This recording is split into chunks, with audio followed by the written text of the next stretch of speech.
자, 시사이슈 환율 관련된 내용을 보도록 할게요. 오늘자 기사에 보게 되면 한국경제연구원 쪽에서 환율이 이제 고환율 됐을 때 각 업체 또는 산업군별로 어떤 영향을 줄지에 대해서 이제 발표를 했습니다. 그래서 그 내용 한번 살펴볼 건데, 일단 뭐 신문기사 보시면 알다시피 지금 환율이 1,400원대가 돌파됐죠. 그래서 보통 이제 저희가 환율 1달러 뭐 1,000원에서 1,400원 그렇게 변한다면 환율이 보통 상승한다고 하죠. 그 다음에 또 신문 기사를 보시게 되면 이제 원화의 가치, 교환 비율인데 1달러 그래서 1,000원 줘야 되는 1,400원을 주게 되니까 원화 가치는 떨어지는 거고, 원화 가치는 하락을 하고 달러 가치는 상승하게 되죠. 그래서 신문기사 논조 보시면 이제 원화 가치라는 개념을 쓰기도 하지만 원화값이란 말 쓰기도 하죠. 원화값이 하락을 하고 있다. 달러의 값이 상승하고 있다. 이렇게 기사에 뜹니다. 그래서 환율 올라갈 때 이제 일반적 효과를 저희가 아시겠지만 보통 이제 환율이 올라가면 수출재 달러 표시 가격이 내려가게 돼요. 수출재의 달러 표시 가격이 내려갈 수 있다. 일단 이제 숫자를 이렇게 바꿔볼게요. 1달러 500원에서 1,000원으로 환율이 올라간다 해보자고요. 근데 이제 달러 표시 가격이잖아요. 달러 표시. 그래서 1달러 500원인데 환율이 1,000원 되면 0.5달러로 팔아도 500원의 원화 수입을 얻을 수 있기 때문에 달러 표시 가격을 낮출 수가 있어요. 근데 요거는 이제 반드시 낮춘다는 거 아니고 낮출 수 있는 능력이 발생하기 때문에 가끔 신문기사 보시면 이제 가격 경쟁력이 향상됐다 이런 말로 나오죠. 그래서 가격의 경쟁력이 향상된다 이런 말로 이해하시면 되거든요. 그건 다른 나라랑 경쟁할 때죠. 경쟁할 때 경쟁력이 향상되니까 낮출 수 있는 능력이 발생했기 때문에 싸게 팔 수 있어요. 그럼 싸게 팔면 당연히 동일한 품질을 전제했을 때 더 많이 팔리겠죠. 그래서 수출이 증가를 하게 됩니다. 따라서 요거에 영향을 받는 산업군 쪽은 주로 수출과 관련된 기업들일 거예요. 그래서 수출 관련된 기업들은 과거랑 비교할 때 싸게 팔 수가 있으니까 수출이 더 증가한다 라고 이해하시면 되겠죠. 그래서 지금 이제 보시면 자동차, 반도체, 석유화학, 조선업 쪽에 보게 되면 수출 위주의 기업들이에요. 그래서 자동차 수출 많이 하고 한국은 이제 반도체 수출 많이 하죠. 그래서 한국 같은 경우는 전체 수출 업종 쪽에서 보통 이제 10대 품목이 있는데 반도체 쪽이 대략 20% 정도를 차지합니다. 석유화학, 뭐 조선업 이런 쪽이 이제 주로 한국에서 수출 업종에 좀 해당돼요. 그래서 수출 비중이 크다고 나왔죠. 커서 환차익을 기대할 수 있다. 그래서 지금 이 내용이 환차익이고 반대말이 환차손이에요. 여기 이익이 이득을 얻었다. 반대말이 환차손. 이렇게. 그래서 지금 수출하는 기업들은 환율이 올라갈 때 환차익을 기대할 수 있다. 이런 얘기가 지금 확인할 수 있고. 그 다음에 환율이 급등이 장기화되면 수입가에 또 영향을 주죠. 그래서 달러 표시 가격이 내려가는 반면에 수입가 다시 500원, 1,000원 되면 수입재 가격이 이제 2배로 올라가게 돼요. 그래서 수입가는 상승. 그럼 어떤 제품을 수입하는 기업들은 원가 부담이 증가하는 거예요. 더 비싼 가격으로 좀 사야 되니까. 그래서 환율 급등이 장기화되면 수입하는 원자재 비용도 증가할 수 있다라는 거죠. 근데 자동차 같은 경우도 수입품이 있단 말이에요.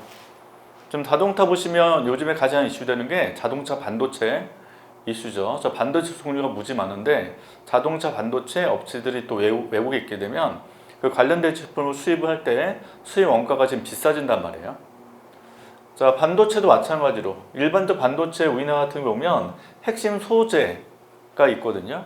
그래서 핵심 소재를 외국에서 많이 또 수입을 합니다. 그 다음에 석유화학, 뭐 조선업, 철강 같은 경우도 보게 되면 외국에서 많이 수입을 하게 되니까 수입 원자재 가격이 상승하는 거죠. 그래서 우리나라 이제 원자재 대표적인 게 뭐 이런 것도 있겠지만 가장 크게 영향받는 게 곡물 가격, 우리나라 같은 경우에 또 원유 가격 이런 게 매우 중요하죠. 그래서 환율 올라가면 그런 부분들이 영향을 다 줄 수밖에 없는 거죠. 자, 건설업도 마찬가지. 건설 자재를 외국에 수입을 해요. 그래서 수입 가격이 지금 뭐하니까 늘어나니까 생산 비용이 올라가는 수 있다는 거죠. 그래서 요즘에 건설업 쪽이 과거랑 비교할 때 약간 이제 부담을 느끼는 게 건설 원자재 관련된 자재 쪽이 비용이 많이 증가하다 보니까 수지 타산이 좀 안 맞는 건설 부분은 기피하려고 노력합니다. 그래서 한참 뭐 아파트 건설 많이 했었는데 지금 이제 건설 업체 입장에서는 수지 타산을 다 따져보고 건설을 하고자 노력을 하는 거죠.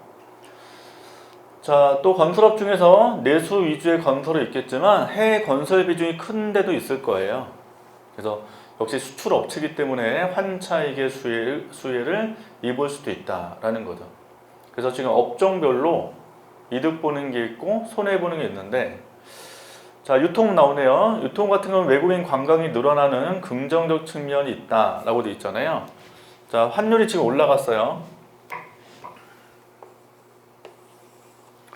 자, 그럼 이제 외국인이 국내로 들어올 때 환전해서 들어오죠. 그럼 환율이 1달러 아까 500원에서 1000원 이렇게 된다고 그냥 가정한다면 1달러를 갖고 왔던 외국인 입장에서는 환전을 500원에서 1000원으로 환전할 수 있어요. 그러면 지금 원화를 2배나 더 챙길 수 있기 때문에 한국 제품을 더 많이 살 수 있겠죠. 따라서 환율이 이렇게 올라가게 되면 외국인의 국내 여행이 증가하게 됩니다.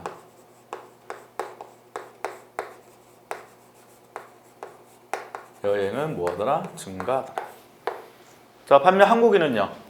자, 해외로 여행 갈 때 역시 환전하는 거죠. 그래서 1달러를 얻기 위해서는 500원 가지고 1달러 환전했는데 이제 1000원을 가지고 1달러 환전했기 때문에 부담이 커져요. 그래서 국내인의 외국 여행은 감소하죠. 외국 여행은 뭐한다? 감소한다. 그래서 이런 부분이 우리나라에 경상수지에 영향 주는데 서비스 수지라는 게 있어요. 서비스 수지. 대표적인 게 여행이 있다. 여기에. 그래서 외국인의 국내 여행이 증가하고 국내인의 외국 여행이 줄어들게 되면 서비스 수지가 흑자가 되거나 계산된 효과에 영향을 주게 되죠. 자, 근데 유통업 있네요. 예를 들면 뭐 롯데백화점 이런데 유통업들. 그럼 외국인이 국내로 많이 여행 온단 말이에요. 그러면 관광이 늘기 때문에 한국 제품을 예전보다 많이 사가겠죠. 그래서 긍정 측면이 있을 거다. 그 다음에 환율 올라가면 우리나라 내수에 영향을 줘요. 소비 심리가 뭐하더라? 위축될 수 있다. 그래서 지금 계속 기사 나오는 거 보면 환율 올라가는 거에 대한 이제 부담 얘기 많이 하는데 특히 우리나라 물가에 영향 주잖아요 지금. 그래서 지금 수입제 가격이 올라가니까 지금 국내 물가가 상승하고 있고, 그럼 국내 물가 올라가면 우리나라 제품이 비싸지는 거거든요. 그러니까 이런 측면은 외국인 입장에서는 물건을 덜 살 수 있는 하나의 요인이 될 수 있을 거고, 그 다음에 이제 국내에 있는 우리 국민들 같은 경우는 과거랑 비교할 때 제품을 좀 덜 사기 때문에 소비 심리가 위축될 수도 있다는 거죠. 그래서 역시 긍정과 부정이 모두 있다라고 설명할 수 있습니다. 자, 그 다음에 정유와 철강과 항공업. 자, 정유업체 있죠. 뭐 예를 들면 이제 길거리 보시면 주유소 관련된 업체들, 이게 정유업체. 그럼 정유업체 같은 경우는 외국에서 원유를 수입을 해요. 원유를 수입. 요거를 이제 뭐 하냐면 정제하죠. 정제해서 여기서 경유도 뽑아내고 뭐 휘발유도 뽑아낸단 말이에요. 그럼 알다시피 이제 원유 수입을 하니까 환율 올라가면 수입 가격이 비싸지잖아요. 그러면 지금 원유가 상승으로 원가 부담이 커지는 부담이 있는 거고, 그 다음에 이제 정유나 이런 업체들이 외채가 많대요. 외화 부채. 외채. 자, 외채가 많은 기업들은 부담이 커집니다. 다시 1달러 500원에서 1000원. 자, 이렇게 올라간다 가정했을 때 1달러의 부채가 있어요. 1달러 부채. 그럼 1달러 갚기 위해서는 원화를 가지고 환전해야 되겠죠? 500원 가지고 1달러 환전, 또는 1000원 가지고 1달러 환전. 그럼 예전보다 2배의 원화가 더 필요해요. 따라서 환율 올라가면 외채가 많은 기업들은 부담이 커집니다. 그래서 환차 뭐가 늘어난다? 손이 늘어날 수 있다. 라는 거죠. 자, 그다음에 두 번 철강업. 우리가 철강 회사들 많죠. 대표가 이제 포스코 이런데, 그다음에 인천 스틸, INI라고 하잖아요. 자, 얘네도 특징이 뭐냐면 원재료를 외국에서 많이 수입한다는 거예요. 특히 이제 중국에서 많이 수입해요. 중국 쪽에서. 그래서 수입을 하다 보니까 부정적 영향이 클 수 있다는 거죠. 그래서 수입 의존도가 높은 기업들은 환율 올라가면 부담이 커질 수밖에 없습니다. 자, 특히 이제 환율 변할 때 가장 크게 예민하게 반응하는 산업이 항공업이에요. 그래서 항공업체 관련된 기사 많이 나오죠. 일단 항공기를 구매하게 되면 역시 달러를 줘야 되겠죠. 근데 구매할 때 바로 돈을 안 준단 말이에요. 그래서 뭐 항공기를 뭐 100억 달러에 샀는데 앞으로 1년 이후에 갚겠다라고 이제 계약을 하게 되면 그 사이에 이제 환율이 올라가면 부담이 커지겠죠. 그래서 외채 규모가 크기 때문에 환율 올라갈 때 부담이 매우 클 수 있고, 항공기를 사지 않고 빌리는 경우 있어요. 리스. 그럼 리스로 줄 때 뭘로 줘야 돼요? 달러로 줘야죠. 그래서 역시 원화를 달러로 환전해서 줘야 되기 때문에 환율이 계속 올라가면 리스로 부담이 커질 수밖에 없습니다. 유류비. 알다시피 이제 항공기 한번 뜨려면 여기 이제 원유 같은 거 휘발유가 넣을 거 아니에요, 예를 들면. 근데 항공기는 좀 다른 원유를 넣는 걸 좀 알고 있는 것 같은데, 하여튼 그 관련된 비용이 굉장히 크게 증가하죠. 환율이 올라갔으니까 수입제 가격 자체가 비싸질 거고 유류비가 상승하죠. 요즘에 이제 환율이 올라가서 국내 휘발유 가격이라든지 경유가격도 올라간다고 이해하시거든요. 그러면 자동차 운전하시는 분들 입장에서는 부담이 커지잖아요. 그래서 예전과 비교할 때 지하철 이용객 숫자가 좀 늘 수 있는 거예요. 자동차를 덜 끌고 다니고. 그래서 달러로 지급을 해야 돼서 부정적 영향이 매우 뭐할 수 있다? 클 수 있다. 라는 거죠. 자, 그래서 환율이 이제 올라감에 따라서 각 업체별로 어떤 부분이 이득이고 어떤 부분이 손해다 라고 했는데, 가장 기본은 방금 얘기했던 것처럼 환율이 올라가면 수출 관련된 업체들은 일단 환차익을 얻을 수 있을 거다. 두 번째로는 수입 원자재가 반드시 필요한 업체들이라면 이제 부담이 커질 거다. 이런 부분이 있을 거고, 그 다음에 아까 얘기한 이제 여행 수입이면, 그러니까 국내 여행객이 해외로 나가는 숫자, 외국인이 국내로 들어오는 숫자, 뭐 이런 걸 확인해서 또 얘기할 수 있는 거죠.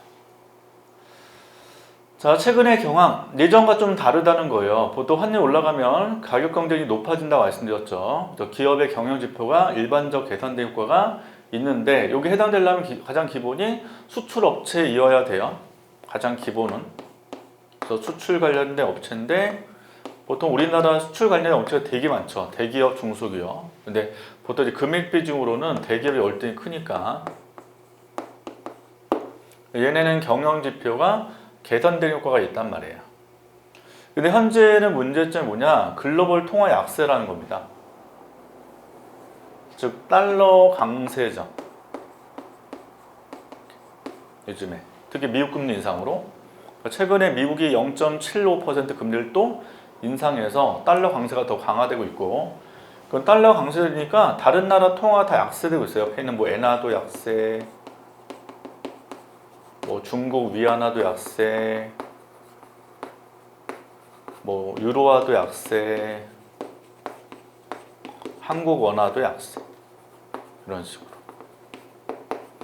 그럼 모두 다 약세되면 한국의 수출의 가격 경쟁력이 생각보다 높아지지 않습니다. 다 싸지니까.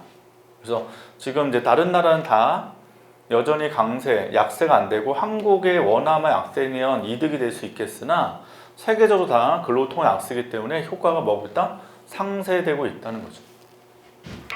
그래서 환율이 올라갈 때 이런 전반적인 영향을 좀 보실 필요 있고, 가장 기본은 환율 상승의 효과예요. 환율 상승의 효과. 그래서 가장 기본 1번이 수출제 가격 경쟁력이 향상된다. 두 번째는 수입가는 비싸진다. 그럼 수입가 비싸지니까 국내 물가 상승으로 인한 인플레이션 영향을 줄 수 있고, 세 번째 외채 부담은 증가한다. 네 번째 외국인의 국내 여행은 증가하고 국내인의 외국 여행은 감소하기 때문에 서비스는 개선되거나 흑자될 여지가 있다. 그런 이제 기본적인 특징들을 쭉 숙지하셔야 되고, 그다음에 두 번째로는 산업별로 영향이 다르다는 걸 또 항상 기억하셔야 돼요. 그러니까 일률적으로 환율 올라가면 한국 경제에 무조건 도움된다라고 생각하시면 안 되고, 산업별로 다 영향이 다르기 때문에 산업별 먼저 분석을 하고, 그 다음 마지막이 다른 나라의 화폐 가치는 어떻게 되고 있는지. 그래서 지금 한국의 원화 가치는 떨어지는데, 만약 다른 나라의 화폐 가치가 더 많이 떨어진다면 생각보다 한국한테 긍정적 영향은 상쇄될 수밖에 없어요. 그래서 그런 이제 전반적인 흐름 항상 머리에 숙지해 놨다가 계속 이제 신문 관련돼서 기사 뜰 때마다 그걸 확인해서 한번 읽어보시면 좋겠습니다. 자, 오늘 시사수는 고환율 관련된 각 업종별 영향이라는 거를 한번 살펴봤고요. 하여튼 시사는 매우 중요하니까 매일 꾸준하게 신문을 읽으시면서 이렇게 정리하는 습관을 가지셨으면 좋겠습니다.